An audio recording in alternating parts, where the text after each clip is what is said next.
And furthermore, after him stood up Nathan, to stand in the presence of David. For as the fat is separated from the offering, so was David separated from Israel.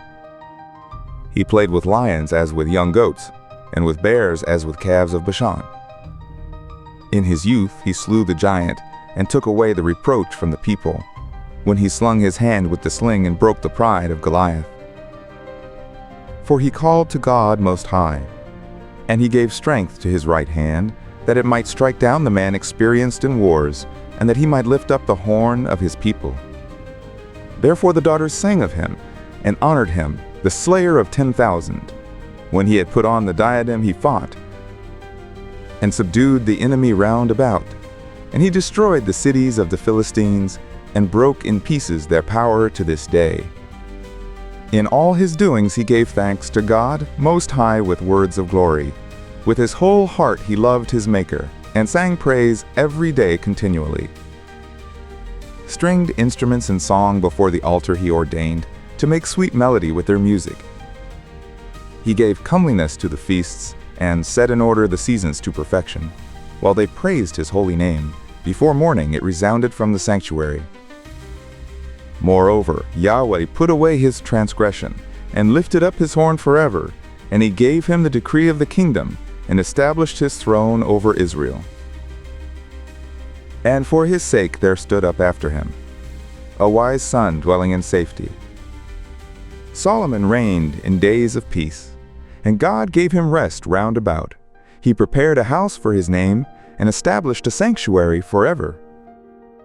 How wise were you in your youth, and overflowed like the Nile with instruction. You covered the earth with your soul, and gathered parables like the sea. Your name reached the isles afar off, and for your peace you were beloved. By your songs, proverbs, parables, and answers to questions, you astonished the peoples. You were called by the glorious name, which is called over Israel. You heaped up gold like tin, and multiplied silver like lead. But you gave your loins to women, and caused them to rule over your body. Yes, you brought a blemish upon your honor, and defiled your bed, so as to bring wrath upon your children, and sighing concerning your couch. So the people became two scepters, and from Ephraim arose a sinful kingdom. Nevertheless, God did not forsake his mercy, and will not let any of his words fall to the ground. He will not cut off the posterity of his chosen, and the offspring of those who love him he will not destroy. And he gave to Jacob a remnant, and to the house of David a root from him. And Solomon slept in Jerusalem, and left after him one who was overbearing.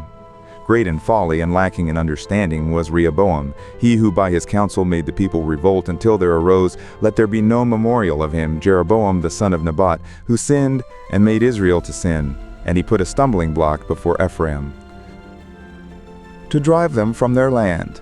And their sin became very great, and they sold themselves to do all manner of evil.